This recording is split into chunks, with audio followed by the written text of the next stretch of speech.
Esta discusión con el presidente de la ANEP o las acusaciones que se hicieron o que él recibió de parte suya, ¿le restan a este documento? ¿Le han restado, según usted, a su opinión favorable en la población? ¿Cómo lo evalúa? No. Porque no se entiende. Yo respondí ante un pedido del presidente de la ANEP. Yo no hubiera querido entrar en detalles, porque al fin y al cabo a mí no me interesan personas, me interesan procesos. De lo que se trata es de desmontar un proceso perverso que ha llevado a que el aparato público se ponga al servicio de pequeños grupos empresariales. No lo digo yo porque me lo saco de la manga de la camisa.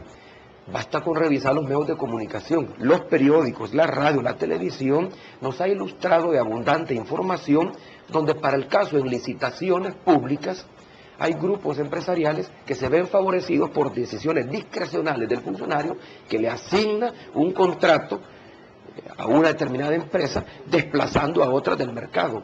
Esa práctica a partir de la cual las empresas no participan con reglas claras del juego y las mismas para todos, en un proceso donde los dados están cargados, es el que yo pretendo eliminar. ¿Pero no cree que fue un error político enfrentarse con el presidente de la ANEP? Él preguntó, yo no le he acusado de ningún delito. Insisto por tercera o cuarta vez, yo no le he acusado de ningún delito.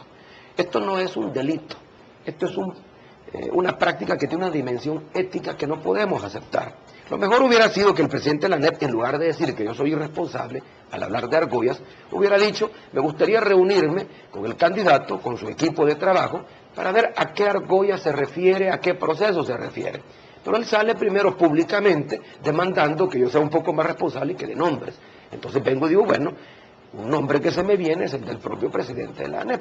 ¿Por qué razón? Porque a lo largo de mi investigación periodística, cuando ejercí el periodismo y ahora ya como candidato, he recibido una serie de informaciones y he tenido contacto con diferentes grupos empresariales que se han quejado justamente de estas prácticas. Habría que preguntarle no a Mauricio Funes como candidato, habría que preguntarle a los propios empresarios. Este es un tema que se debe de poner sobre la agenda y yo invito a las gremiales empresariales para que lo pongamos sobre la agenda.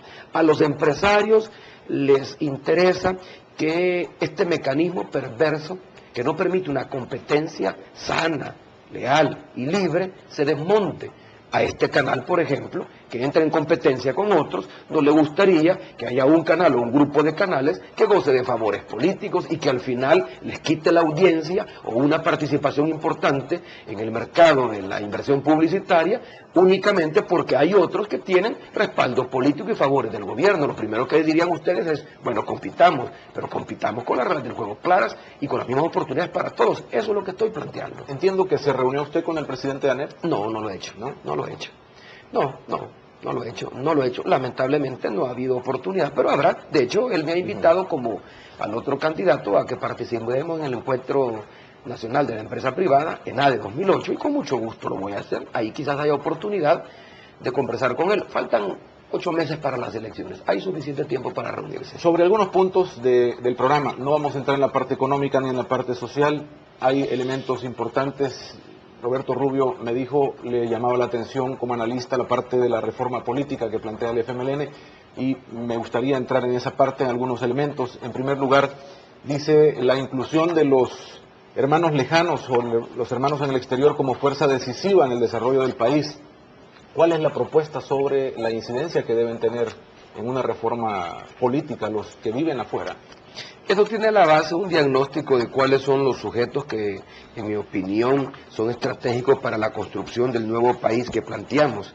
Y aparece desde las primeras páginas a propósito de El Salvador que queremos, los sujetos estratégicos para el desarrollo, página 7, donde además de plantear los trabajadores, los empresarios, los trabajadores del conocimiento, las entidades del sector público no estatal, hablamos también de la población salvadoreña en el exterior, protagonista clave para el desarrollo. ¿Por qué?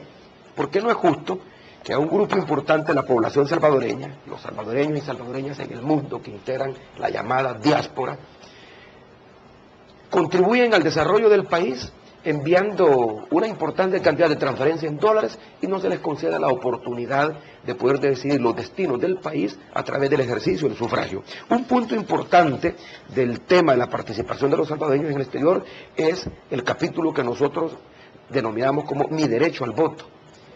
y es que vamos a crear las condiciones, porque las reformas las aprueba la Asamblea Legislativa, pero desde el Ejecutivo vamos a crear las condiciones y vamos a ejercer toda suerte de presión política para que se lleven a cabo las reformas al Código Electoral a fin de garantizar el derecho al sufragio de la ciudadanía salvadoreña radicada en el exterior.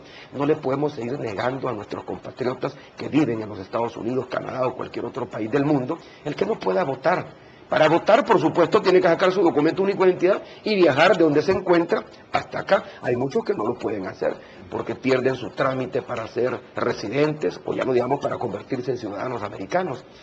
Esta es una reforma política importante. Todos los partidos políticos la han acogido en su seno, pero no hacen nada para hacerla posible. ¿Pero se trata solo de voto o hay otros elementos que recoger? No, porque si nos uno vamos puede al revisar concepto siguiente del reordenamiento territorial, la descentralización y la desconcentración política, administrativa, fiscal y económica en función del desarrollo, ¿cómo se entiende también eso? Bueno, pero esa es la apuesta en términos de la reforma política que queremos llevar a cabo.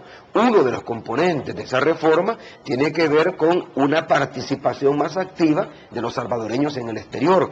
Cuando te trasladas a la página donde está el capítulo referido a los salvadoreños en el exterior, ahí se desarrolla claramente cuáles son las apuestas que tenemos para darle un protagonismo mucho mayor a nuestros compatriotas en el exterior en la construcción del desarrollo. Y ahí se habla, por ejemplo, para citar algunos, la articulación de planes de desarrollo municipal con proyectos de inversión económica y social de las asociaciones de salvadoreños en el exterior.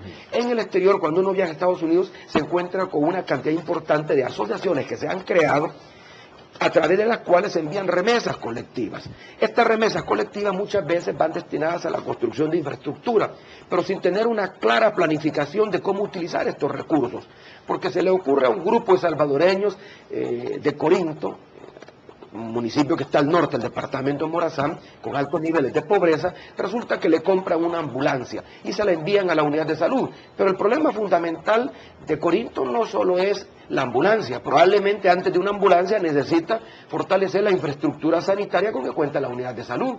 Es importante que hayan comprado la ambulancia, pero más importante es diseñar un plan de utilización racional y focalizada de las remesas colectivas para el desarrollo municipal. Esas son acciones estratégicas que se pueden planificar con los salvadoreños en el exterior y de esa manera aumentar el nivel de involucramiento de los salvadoreños en el desarrollo de sus propias comunidades y ¿Es en el desarrollo del país. o el Ministerio de Relaciones Exteriores para los salvadoreños allá o cómo funcionaría? No, la institucionalidad aún no la hemos pensado. Por ahora estamos conformes con la institucionalidad actual. Actualmente existe un ministro o ministra de Relaciones Exteriores y hay un viceministro, en este caso una viceministra de Asuntos de los Salvadoreños en el Exterior. Yo no le veo problema a esa institucionalidad. Lo que hay es que darle un rol más activo, especialmente a los consulados. Pero más allá de los canales formales, de lo que se trata es de estimular esquemas de asociatividad y coordinarlos, ponerlos en estrecha relación con los gobiernos locales que conocen mejor las necesidades de las poblaciones a las que atienden. O sea que no es que estemos planteando una reforma administrativa que permita atender más las necesidades de los salvadoreños en el exterior. Lo que buscamos es crear lazos que de alguna manera se han venido construyendo en forma espontánea, como lazos de solidaridad. Son esos lazos sociales que históricamente se han venido construyendo a lo largo del tiempo por dijéramos un deseo innato de los salvadoreños que se van a los Estados Unidos de seguir ayudando a sus compatriotas, a sus hermanos, familiares acá, pero hay que articular mejor esa relación. Esa es una de las que estamos mencionando. Por supuesto que hay otra serie de propuestas que luego después tendrán que traducirse en acciones concretas para hacer posible una mayor participación de nuestros compatriotas que viven en el exterior.